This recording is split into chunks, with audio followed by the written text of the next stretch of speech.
গত কয়েক মাসে আমাদের রাজ্যে কয়েক হাজার মানুষের চাকরি গেছে। না, বেসরকারি চাকরির কথা বলছি না, বলছি সরকারি চাকরির কথা। ছুরি টাকা দিয়ে পাওয়া সরকারি চাকরির কথা। বাঁকুড়া, বীরভূম, দক্ষিণ চব্বিশ পরগনা, কুচবিহার, উত্তর থেকে দক্ষিণ, পাহাড় থেকে জঙ্গল, কোন জায়গায় নয় বলুন তো?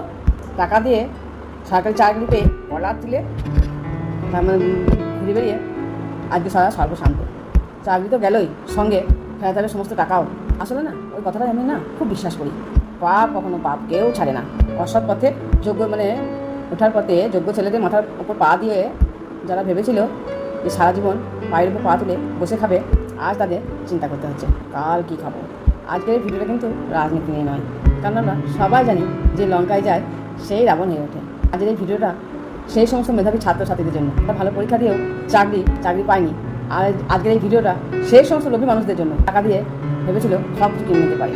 দিন কয়েক আগে একটা খবর দেখলাম, টাকা দিয়ে পাওয়া এক সরকারি চাকরিজীবী বিয়ের পরের দিন সে জানতে পারলো তারা চাকরি নেই। এই পোস্ট না বিভিন্ন জায়গায় ছড়িয়েছে। এই এটা নিয়ে সব জায়গায় আহা বাছা বলে আবার মজার কমেন্ট করেও মজা নিচ্ছে। কিন্তু একবার ভেবে দেখুন তো, যে মেয়েটা ওই মানুষটাকে ভরসা করে বিয়ে করলো, এখন তার কী হবে? সে হয়তো একটা গরিব বাড়ির মেয়ে, সে ভেবেছিল ওই পরিবারে সে সুখে থাকবে। আর ওই ছেলেটা যে জমি বেচে টাকা জোগাড় করে ওই ঘুষে টাকা চাকরিটা পাওয়ার জন্য চাকরিটা কিনে ছিল না, ওই টাকা দিয়ে সে যদি ওই টাকাটা চায়ের দোকান কিংবা খাবার দোকান দিত, তাহলে ওই ছেলেটাকে আজকে সম্মানের মুখোমুখি হতে হতো? তাহলে কি সদ্য বিবাহিত মেয়েটিকে আজকে বিপদের মুখে পড়তে হতো? আসলে আমরা সবাই না শর্টকাটে বড় হতে চাই। যেখানে আমাদের ঢোকার যোগ্যতা নাই, সেখানে পা গলিয়ে গলার উপর দিকে তুলে ঢুকে যেতে চাই। বাজারে কথা আছে, মার্কেটে যে ছেলেরা সরকারি চাকরি না করলে না বিয়ের জন্য মেয়ে পায় না, মেয়েরাও সম্মান পায় না শ্বশুরবাড়িতে। কিন্তু এই কথাটা সম্পূর্ণ ভুল বাস। তুমি যদি সৎ পথে নিজের পায়ে দাঁড়াতে পারো, আজ নয় কাল ঠিকই তোমার পাশে কেউ হাঁটবেই। কিন্তু দুদিন এই সরকারি চাকরি রব দেখিয়ে ঘুরে বেড়ানো চাইতে এই রব দেখানো বেড়ানো থেকেও এমন কিছু কাজ করো না সারা জীবন তোমাকে মাথাটা নিচু করে ঘুরে বেড়ানো থেকে।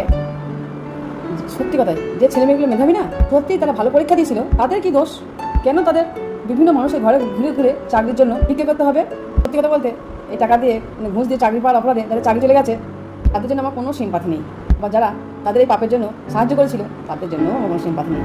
কিন্তু যে মানুষগুলো এই ঘুষ দেওয়ার মানুষগুলোর উপর ভরসা করেছিল, সংসার করেছিল, তাদের জন্য ভীষণই খারাপ লাগছে। কিন্তু তাদের তো কোনো দোষ নেই, তাই না?